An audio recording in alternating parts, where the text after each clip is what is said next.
Many 2020 Democrats have weighed in on President Trump's Ukraine call controversy, including New Jersey Senator Cory Booker.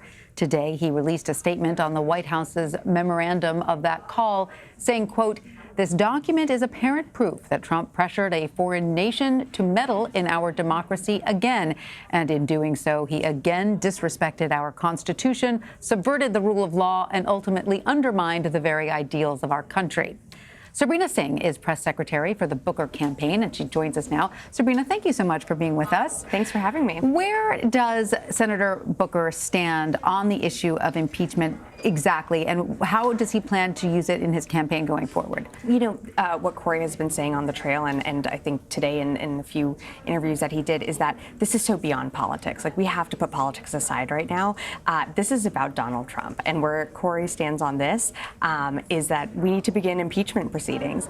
This has been, I mean, you saw the quote transcript of the call. I think that, Congress has the right to investigate exactly, more about the whistleblowers report, but also exactly what was said in that call. I mean, the President of the United States to ask a foreign power and, to dig up dirt on a public servant of our country is just, we have to begin impeachment proceedings. So do you think this impeachment push then will take attention away from his campaign?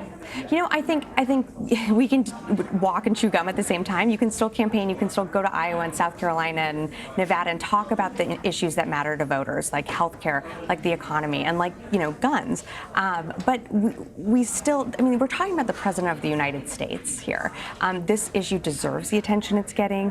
There should be an investigation of the president. And he should be held accountable, and not just the president, but those around him, Attorney General Barr as well. I think there are a lot of questions that need to be cleared up by this administration. Right. All right. So also today, the Booker campaign announced that it's reached the halfway mark of its effort to reach that $1.7 million goal. And I know that he had said that he would drop out of the race if he didn't reach that goal. Is that still the plan if he doesn't get that $1.7 million? Look, we know that we need to have the resources that any campaign would need to grow and expand in the fourth quarter. And so our plea to raise $1.7 million is to do just that. It's to put the organizers on the ground to make sure that they're knocking doors, making phone calls, sending texts to get out the vote for Cory Booker. And so in order to do that, we need to grow and expand our operation. And I think he's not planning on dropping out if he doesn't meet the goal? I think we're going to meet the goal. I am cautiously optimistic that we are going to get to the 1.7 by the end of the month. Right. All right. Yeah. Well, he has already qualified for the debate in October. Yeah. Is he actively preparing for that right now?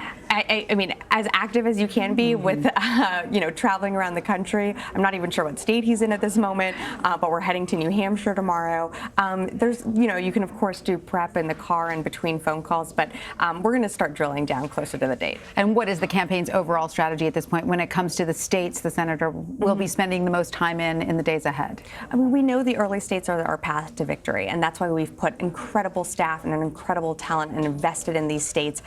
We have, and because of that, we have racked up the most endorsements of any candidate in Iowa, and it's because we have invested in these states. So, I think voters are going to see Cory Booker in those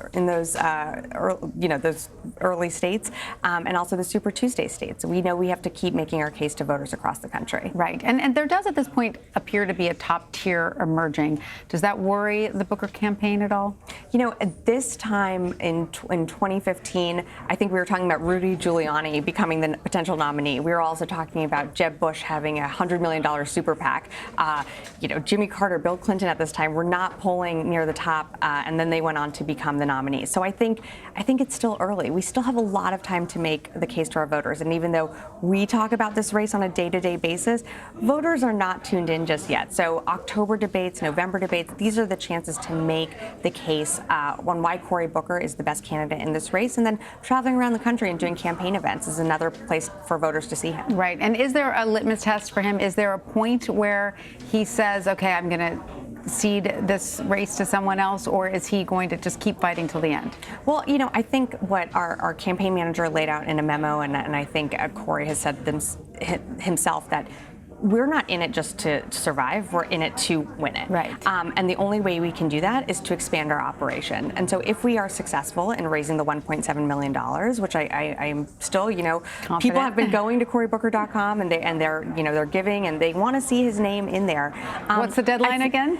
September, the end of the month. End of the month. All right. So I think that I do feel confident, but we're in it to win it. Right. So I do feel like we have a path here ahead of us. It's still early. We still have the time to make our case to the voters, and we're going to continue to do just that. All right, Sabrina Singh, well, thank you so much for coming Of to see course. us. We really appreciate it. Thank you.